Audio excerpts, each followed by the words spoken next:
be a bit different. If you're not familiar with this series so far, every morning I've been getting on here and talking to you about a different aspect of burnout, because one of the things I've realized is the more I dig into it, the more I realize there is to know. And it applies to so many different things that aren't always talked about. So each day I'm talking about a different one. I've just finished my series, right, which was looking at yes, Ems, what's going on? Long time. I've just finished a series of looking at the 6 major fears Napoleon Hill is rich and how those fears connected to burnout. So if you've missed that, look back on the days of the lives that I've done and you'll be able to see that, because I talked about everything from fear of death to fear of all kinds of fears. I can't even remember them off the top of my head now. We had fear of poverty, fear of criticism, ill health, loss of love of someone, old age, and death is what we finished with yesterday. So today, I actually wanted to look into something slightly different now that I fear completed that series. A lot came up from it for myself, but also apparently with you as well. I got a bit of feedback from it to say a few things in terms of what people are experiencing. And I wanted to talk about that to give space for it. So today I would love it to be a bit more interactive than usual. If there's anything I'm saying that resonates, then you can let me know. And 1 second. If there's anything that resonates, you let me know. Still struggling with, or if there's anything that you're kind of like challenged with, then we can talk about that as well, right? Yes, Mahmood, what's going on? What's going on from Portugal to the world? Good to see you in the house. So if there's any questions and stuff as I go, let me know. Here's the deal. So with me, this is what burnout looks like for me. And this is something which I've experienced a few times, in fact. And I've noticed on reflection that there are certain triggers and certain patterns that I tend to get, which I have now started to be able to, not started to, and I'm now able to reverse and avoid going into, right? And after I tell you about that, I'm going to tell you about some other people I've been working with and what their experiences is. And what you might find is that as we go through that, there might be some of it that resonates with you, that you might realize you're working through, or may not have realized you're working through. But either way, any of them, tomorrow I'm offering coaching sessions at a reduced price. And I want to do that so that if the price thing is the barrier, I want to remove that a little bit to give access, right? But this is what it looks like for me. My burnout, it turns out that it is actually attached to my sense of self. I experienced a few things growing up which put me in a, not put me in, I translated these experiences as being something where I felt that I need to be the appeaser of the environments around me. So I became the funny guy. Don't happen. And so when it comes to that as an adult, I became a people pleaser. What that meant is I find it very difficult to say no, even if I desperately didn't want to do or be around or any of those things, right? But I'll say yes anyway, because in my mind at the time, it's like, okay, this is what good people do. And this is what would appease the situation. Like, I don't want conflict, etc. I definitely had a fear of that. So when we did fear of conflict, that was a real one for me. The problem with that, and I've mentioned this before a few times, is when you say yes to other people, you've also got to acknowledge what you're saying no to yourself for. So saying yes to going out, and I'm gonna go a little bit deeper in a second, right? Let's say someone asked me to go out and I don't necessarily feel it, but I say yes. What that means is I'm saying yes to them and no to myself. Yes to them in terms of going out, we'll have fun. I'll be the person who is like bringing in the energy and everyone has a great time, but I go home depleted, right? So what I say no to is my own energy, right? I go home as a depleted version of myself for a number of reasons. One is that I lose the energy that I would have given to myself. Sometimes you need to replenish, you just do. Okay, we're not often we're not like an infinite source. We can generate energy from ourselves, but sometimes we need time to do that. We need healing to do that. We need a space where we can be ourselves to do that. We need to just chill sometimes and reset. I mean, sleep is a necessary requirement of people, and often I missed out on that because I'm saying yes to others, right? And here's the thing: it's not always about the doing; it's about the thinking, right? There might be psychological capacity that you have that you're giving up to other people. The emotional capacity, when you're there for other people and you realize that actually I'm taking on their pain, I'm taking on their anxiety and all that kind of stuff, because now I too am worried about this and I'm going to be thinking about it because I'm compassionate. I'm going to be thinking about it because I'm empathetic to their situation. I'm sympathetic to their situation. And so it's not like you necessarily want to ignore what other people are going through, but just acknowledging what your capacity is. If you're already at a 9 in terms of how much you can take, then taking on someone else's 8 on top of your 9 will push you over the edge. But knowing that you're near that, so paying attention to the signs and symptoms. So if I feel like I'm, mentally burned out, I'm starting to forget things, I'm not thinking like I usually think, I can't even put two and two together. If I'm emotionally burnt out, I'm starting to lose the ability to feel, to care, to enjoy life, to savor the fruits of the present, all those kind of things. Everything is turning into grayscale instead of color. You know, if I'm getting physically burnt out, I'm starting to feel ailments, headaches. I'm starting to feel pain in my lower back. If I'm starting to be tired all the time and losing sleep and all that kind of stuff, behavioral change. If I'm starting to, I always use the example of a glass of wine that turns into a bottle. All these kind of things are going to negative forms of coping mechanisms. Am I lashing out at people? Am I not enjoying the things that I usually enjoy? Am I starting to do all those things, right? When I'm starting to feel all that, right, that's when I realize, okay, you know what? Maybe my capacity is actually being reduced right now. Maybe I'm reaching my capacity and I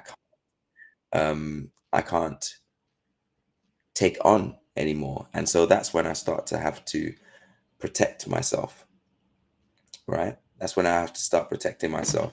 And these things are really important to consider, because otherwise we'll start to realize that we're pushing ourselves over the edge unnecessarily as well. You know, I'll never forget, like, first of all, if you push yourself over the edge, you're not helping anybody. Nobody gets to experience you, especially not you. Well, I'll never forget, I had some close friends of mine, like a close friend of mine invited me to dinner, and I showed up and they weren't there. But I bumped into another friend of mine. I was like, "Oh snap, what's going on? What are you doing here?" They said, "Oh, I'm meeting one of my friends." And it turned out those friends knew each other. We're like, "Oh, what are the chances? That's crazy." We went inside, and the woman behind the till was like, "Oh, you must be so and so and so and so." And we were like, "Yeah." It's like, "Okay, your table's ready." We went, and there was only 2 seats at the table. We're confused. And they sat us down opposite each other, and we're like, "What's going on here?" Like, our partners, the people we actually came to see aren't here, but they're sitting us together on this table. Maybe it's just because the table, we can look around, there's still availabilities around. Like, it's a bit confusing. Anyway, they came, they gave us both envelopes with our names on it. You're like, okay, open up the envelope. There's a letter in it. And it says, mine said, Dre, and I wish I kept this actually. I don't know where it is. It must be somewhere. It said, Dre, I know how much you've been going through.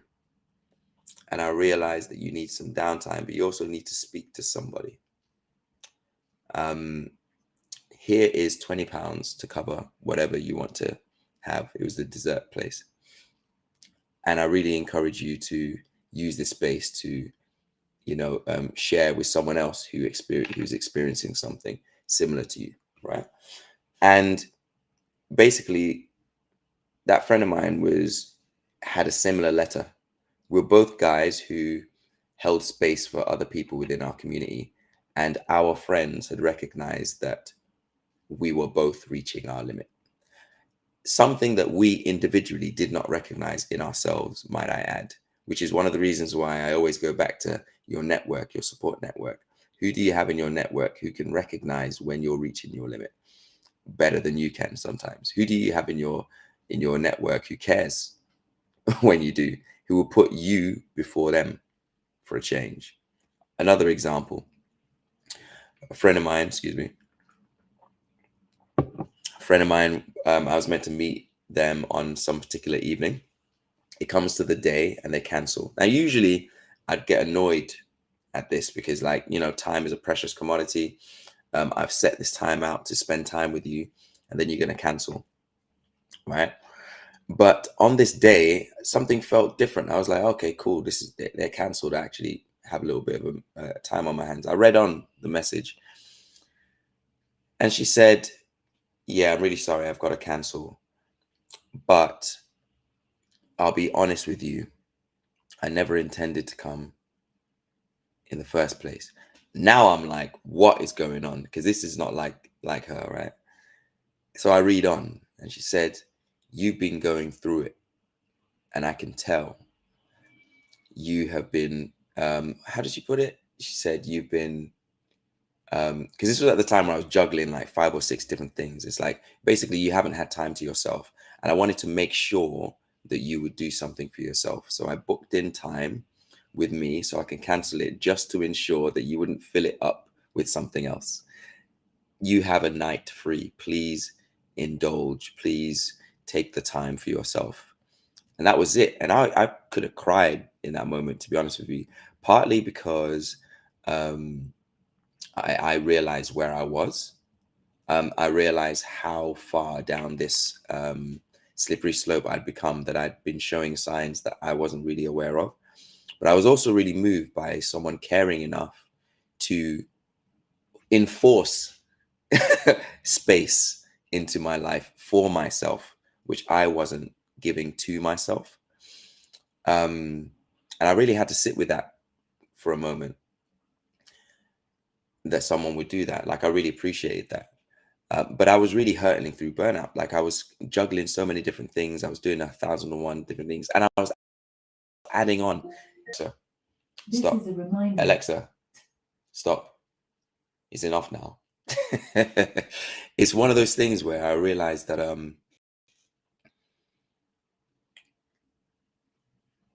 you know how they say, if you want something done, give it to the busiest person. Please do not do that. Please do not do that, because that person may be busy because they cannot say no. And you may not realize it, but you may be adding to the situation, right? And you could argue that, these people should know how to. Yes, Tandeka, it's a pleasure to see you in the house. I'm literally just talking about my experiences of burnout and other people's experiences of burnout. Tomorrow, I'm offering burnout sessions. They're not free. It's for those who want to try coaching. They may not have experienced coaching before. They might want to give it a go. Hello. They want to give it a go, and they want to see how it can help. And you may not be able to afford like the whole packages, which are usually in the thousands, but you want to give it a go. So it's 30-minute laser coaching sessions. And I'm talking about this because this is what I went through. And to be honest with you, I wish I had had a coaching session in that moment. But fortunately for me, I have people around me who give me that support, but I'm aware that other people do not have that support. So that's why I'm doing that. So that was my experience, and fortunately I had people who could balance that out for me, right? Who could let me see that actually I'm going through it and I needed help. Other people might be something else. So I held space recently for 5 weeks on LinkedIn, and it was a great space, great feedback. But I heard such an incredible range of experiences with burnout that it really opened my mind as to what people are actually going through. Some of them are hypersensitive, right? So anything that happens on the news with their friends, family, they feel it, they take it on upon themselves, especially the empaths of us, right? Who take on other people's pain as their own. and they reach burnout that way. Some people just do too much, right? They've got zero energy, but they've taken on too much. Other people, it's the opposite. They do too little. They have all this energy and nothing to put it into, so they feel lost. They feel a lack of direction and all these kind of things, right? Some people, it might look like being around family and not being able to connect, right? Or friends and not being able to connect. Some people, it might be that they have a real challenge. There's grief going on, some they've had a loss or some kind of trauma that they haven't dealt with, and that has taken away their capacity to face that, right? Or they've been ignoring or denying what they've been going.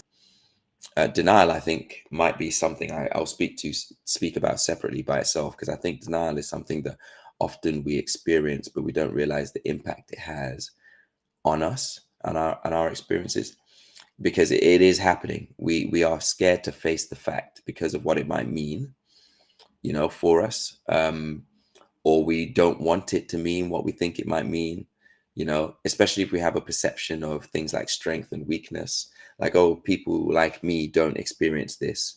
Yes, they do. They just don't talk about it, just like you're not talking about it. A lot of the things like that can be occurring. So I saw a lot of experiences. Some people were in situations where they felt trapped and they were fighting against what felt like natural, like so for example, what do you do when a job and children and all these other things that are going on in your community? You can't just leave, you can't just drop it. But then what happens when you do and you have to start from scratch in another country, for example? How does that work for people practically? All these kind of things that we talked about. And I wonder what your experience with burnout has been. Like, if you've been listening to this for a number of weeks now, you might have seen some of their episodes. You might have gone onto the YouTube page and seen all the catch-ups, all the lives, which are there on the Ebola Global Coaching YouTube page. What has been your experience with burnout? I'd like to hear.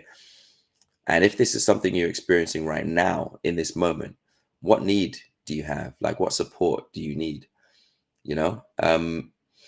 Just a reminder, I'm only doing these sessions tomorrow, and then we're going back to regular programming. So if this is something you need, if the coaching is something you need and you don't want to necessarily sign up to an entire 6 weeks or 6 months coaching program, then go onto my bio if you're on Instagram.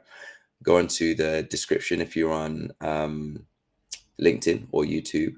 And I've got a link, and it's just to try coaching. It's a 30-minute laser coaching session. In that session, I'll sit with you, and it'll be a real coaching session. We'll go through whatever's challenging you. We'll go through what the solutions are. We'll try and come up with something which you can tangibly do. Okay. I try and leave you with at least one thing which is practical. Something that you can take away and say, I'm going to try this and see results. Okay.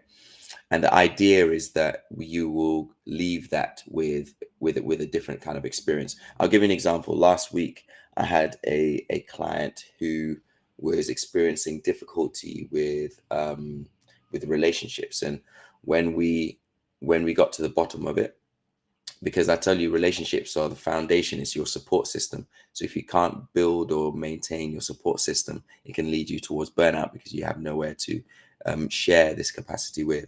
And so they were having troubles making and maintaining deep connections with people. And it turned out that there was a fear involved. It was a fear because of previous relationships that had crumbled. People had left, people had done all these kind of crazy things, and it was difficult there was a wound there that needed to be healed, right?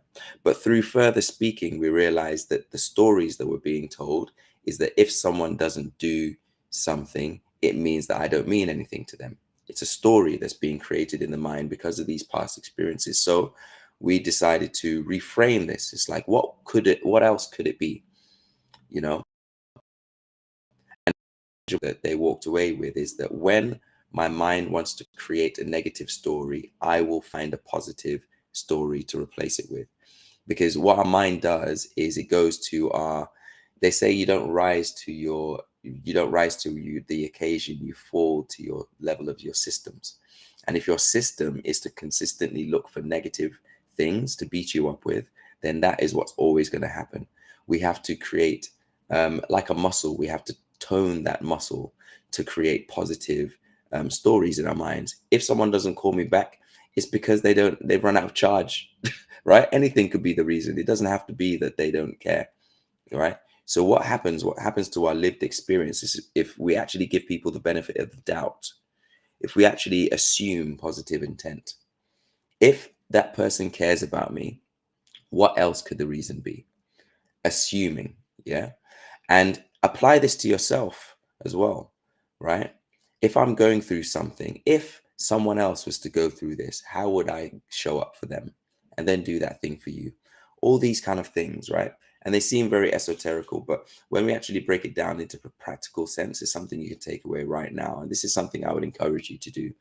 First step, because I have a Revive framework, REVIVE. So there's 6 principles that I do when I'm working with people that I'm always thinking about, which I'm going to teach. Actually, I think I want to do it as a course because it's really helping me get through and stay out of burnout. But one of the first elements is reflection, like actually looking at who you are, like what you're feeling right now. And I actually encourage people not to wait until they're burnt out to do these things.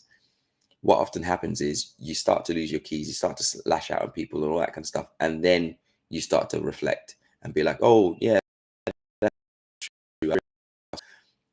Regularly, whether it's weekly, monthly, specifically annually, whatever it is, have moments where you check in with yourself and be like, what am I feeling emotionally? What's been happening mentally? What behavioral changes have I experienced? What emotional capacity am I at out of 10 right now? What events have happened recently that could have an impact on my well-being? How have my relationships been looking recently? What's happening with my job? All that kind of stuff. I call it the review, right? If you're with someone, for example, it might be a relationship with review with your partner, for example. Have a review with your workplace, have a review with yourself, looking at all the wheel of life, all the elements of your life, and look at where you are, because those things are connected to each other. What we often do is we think about ourselves in a individual way. There's a Gestalt theory, which is looking at the individuals as well as the sum of all parts. And that's what we often experience. We're not just one thing, we are a combination of individual things. So when we don't look at ourselves as a whole as well as a part, then we start to miss out on some of the individual things. Sorry, if when we don't look ourselves as parts as opposed to a whole, we start to miss out on all the individual things that are happening in our lives that are leading us towards how we're feeling. And we don't connect the dots, right? So all these things are really powerful processes that I put into place when I'm working with someone. Yes, Henrietta, welcome, welcome, welcome. Amira, what's going on? Pleasure to see you. Tandeka, you're still here. Amazing. Women are showing up today. And actually, speaking of it, because you're all Black women as well, and I've realized, because many of my clients have been Black women, and one of the things I've realized is, man, you're going through it. All kinds of things are happening, like physiologically, mentally, emotionally, carrying a lot of burdens. And so I've seen a lot of Black women specifically experiencing burnout in a way that, because you've experienced it for so long, you don't recognize it's burnout. So yeah, long story short, tomorrow, you're still here. Amazing. Welcome. And I see you. I see you. Pleasure. So if it's something you're experiencing, whether it's physical, whether it's emotional, whether it's mental, whether it's behavioral, when you're experiencing those kind of changes, those changes are just the signs and symptoms of what could be burnout. And so having a session with me in the 30 minutes, there's a couple of questions that are asked as part of the process. What burnout looks like to you, for example, or what do you want to get out of this, right? And then in the session, I'll just hear you out. Talk to me about what you've been going through.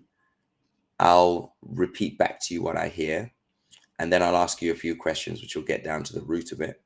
And then we'll look at what you can do to change that, to reclaim some of that back, right? If this is something that sounds like it will be valuable to you, just you can DM me or go to the link in my bio on Instagram. And if you're on YouTube or LinkedIn, the link is in the description. So I'm going to round it up there because I'm reaching about half an hour now. But I implore you to actually use this opportunity, because it's one thing when you know you're experiencing it. It's another thing when you don't. And sometimes you just need a space to explore, to figure out what is going on. My experience is that it's very rarely just one thing. Usually it's a combination of different things happening at the same time, or something that has happened before that I haven't recovered from. And the cumulative effects are leading me towards burnout. So for example, something may have been a trigger 3 years ago, but because I didn't deal with it, it's still having an effect. Because as it's tailing off, something else happens. As that's tailing off, something else happens. I never necessarily get to the point where it's actually completely at zero. A question that I might encourage you to ask yourself is, what level of pain am I at today? What level of peace am I at today? What level of joy am I at today? You know, what's my level emotionally, physically, mentally, spiritually? Ask yourself those questions and it might reveal something about you. If you ask, am I okay? Okay, I'll give you an example. There was a post I shared recently. Someone said, how are you feeling? And they said, fine. And the person said, fine is not a feeling. It's not an emotion. And often we kind of use fine as a band-aid just to skip over what we're actually going through. So if this is you and you've been avoiding it, you know, it's having the impact on your life and you're kind of in denial about that. If there's something you've experiencing for a while, or if there's something just off, like, you know, if you can't quite put your finger on it, but you just haven't been feeling yourself, if you're finding yourself feeling like you're outside of yourself, there's an element of burnout called depersonalization, where, excuse me, you don't feel like yourself anymore. You might be going through the motions, you're in robot mode, but this isn't like you. In the mirror, you can't even recognize yourself. I know I've had that before. Like you literally, I did a workshop recently, a movement healing workshop, and one of the exercises we did was just to look in the mirror, movement part, and people cried because they hadn't paid attention to themselves in so long. And it really hit me, because I realized, for example, with me, I never used to have mirrors in my house. Never used to have them. I never used to really look at myself. And at first it was because I thought to myself, oh, it's because I'm not superficial, right? This holier than now thing. I'm not superficial. I don't need to look at myself in the mirror and blah, blah, blah, blah, blah. But then I went to therapy, and what I realized is it was actually I had a fear. I had a fear of what I would see. Like I how would I put it? There was an element of myself which didn't like what I saw, which hadn't come to terms with it. Like there was a lot of things going back to me being a yes person, right? I put so many people above myself. I felt like I was just there to serve other people, which is a great thing, right? But when you're only there to serve other people and you weren't serving yourself, I felt like, man, I'm losing myself to these people who are loving it, you know? Yeah, it feels just like you're coasting on autopilot, 100%, 100%. And it's weird because, like, my mom calls it robot mode, and sometimes it can serve you, right? If you're in exam period, if you've got a deadline coming up, you just go, okay, you know what? Let me just get it done for the next 2 weeks. And then after that, I'll deal with it, right? And sometimes it can serve you because you get it done, right? The only problem with that is when you get it done, something else comes up. And so you go into robot mode again. And then it becomes part of your personality.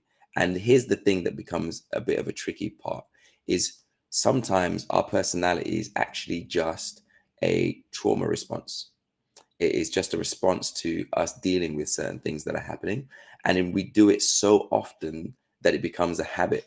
And what we think about our personal habits is that we realize we assume it to be our personality, that is who we are, when actually it's just because this is how you deal with things. It's a coping mechanism as opposed to it being your identity. And so if you find yourself constantly in autopilot or coasting, or you find yourself lost and you're just a passenger in your own journey, maybe that's just a coping mechanism, because there's something about being in the driver's seat that scares you. Maybe you don't know how to because it has been for so long. Maybe there's a challenge because you feel like putting yourself in the driver's seat is a certain, like, so for example, I used to think that me making decisions for myself was selfish, when actually it is selfish, but selfish isn't a bad thing in that case.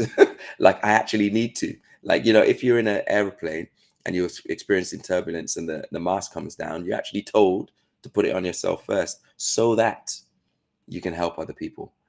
What I was doing, it was I was helping other people while I was losing oxygen. And then what would end up happening is I would pass out and I'll disappear for a good few weeks in some cases. Like, I would just wouldn't message people. My WhatsApp notifications will get into the tens, and then it will get into, like, I remember one day I was opening WhatsApp. It was like 100 and something missed messages. And I was like, man, I can't face that. So then I would just ignore it. And then I would go in even more recluse. Right. And that's what burnout sometimes looks like for me. Like, I would put things under the carpet and pretend everything is fine until the carpet gets so high up to the ceiling that I can't deal with it anymore. And then I would just disappear. I'll just shut down. Like, I would just, what's the word? I would short circuit. And then you wouldn't see me for like weeks. And then when I come out, I'd be like a shell of myself. And I might come to one thing and then disappear, just test the waters. Okay, yeah, cool. Hi, everyone. Okay, no, I disappear. Yeah. And it would actually take some people who are really close to me to even recognize that's happening and to point it out with me. And going back to the example I gave, that's what happened. Like, my friends could see that I was reaching this point in a way that I couldn't. And then they took intervention into their own hands. And I love them dearly for that. I love them dearly for that. For them to be like, to them to in the situation to be able to look and see that I'm not wearing my mask. Like, I'm not wearing my oxygen mask, and I'm the one giving the oxygen mask to everybody else. For them to take the oxygen mask and put it on me by force. To have friends like that, it is not lost on me how blessed I am. Daryl, what's going on, bro? Welcome. I'm just talking about burnout today. I finished my series yesterday, and sessions at a reduced rate for people who just need help. It's not a whole session, it's just a 30 laser coaching session, but it has the same. Need that if you're struggling through something, and if you want some help or support, then look at the link in my bio, look at the link in the post. And then, yes, Emma, long time, hope you're well, been a long time. And yes, Henrietta, I definitely hear you on that. If this is you, I just implore you to go and do the link, right? Just do it. Do yourself a favor, because honestly, sometimes all you, especially if you're a giver, and this is something I've seen as a pattern as well. People who are givers often go into burnout because they assume giving to be part of their identity, and when they're not the person who is giving, they feel like they're the burden to receive help. And this is a space, especially for people like you, who are giving space to other people and are not receiving space for yourself. Even if it's just, I need a space to pour into. One of the reasons why I have a number of coaches and going through therapy is because I realize, because I'm giving space to other people so much, there's actually very little space for me. And I needed to know that there is someone who I can unload off without feeling guilty to do so. That's literally their role, is to create space for me to pour into. Like, I needed that. I needed that, you know. One of the things I realized about some of my friends who are parents is they need that. Some of the things I realized for some people who are in a relationship is they need that, especially if they're the support system for the other person. They need that, you know. There's a beautiful thing where you can do it both ways, right? But sometimes, to be real, it doesn't always happen that way. Sometimes you need an external force, as an external space to be able to pour into.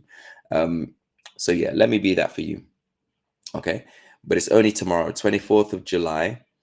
I'm just having that session. There's a limited now. I think it's from 10 o'clock in the morning till 8 o'clock in the evening. There are slots. I think maybe half of them have gone now. So if this is something that you need or that you want, then have a look at that and book it. I think you can only book up to a 2 or 6 hours in advance. So if you wait till tomorrow morning, you might miss the opportunity to actually book them, right? So make sure to do that.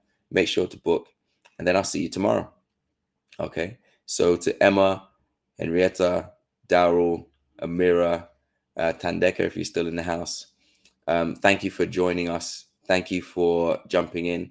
And yeah, if you're interested, definitely go into the link in my bio on Instagram. Will take you to a page that it just says try coaching. It's any problems, let me know. Just message me. And same for you on YouTube and LinkedIn. It's only for tomorrow. All right.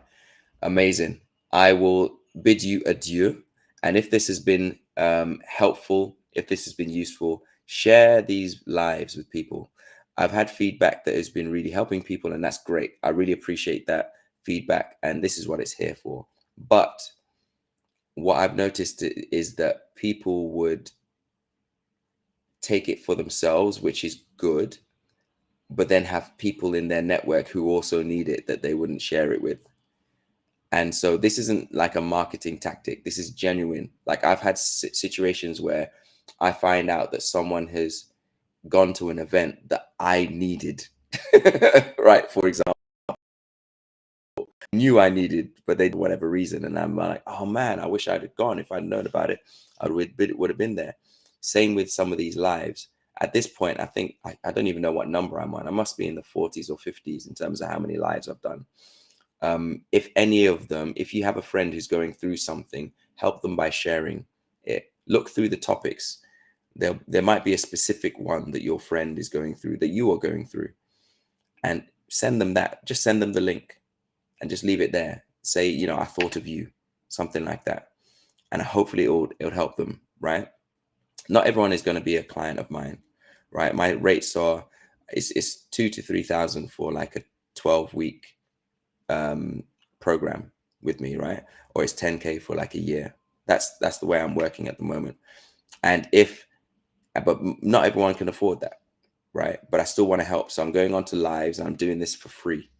I'm sharing the knowledge, I'm sharing the tactics, I'm sharing the strategies, so that you can actually have experiential change, right? Because sometimes they're just things that you're experiencing that you wouldn't realize, you wouldn't even make the connection, right? Some of the stuff that I've learned about with the terms of my self-image, for example, that's a really important one. Things like grief, things like fear, things like all those kind of things that I didn't even realize were attached to burnout until I really deeped it.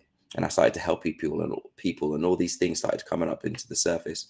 And I realized that people's experiences are so different, so ranged, so broad, but individual, right? And once I start to realize that and I start talking about it, it's crazy. The moment I go into a space and I said, yeah, I'm a burnout recovery coach, everyone has a story.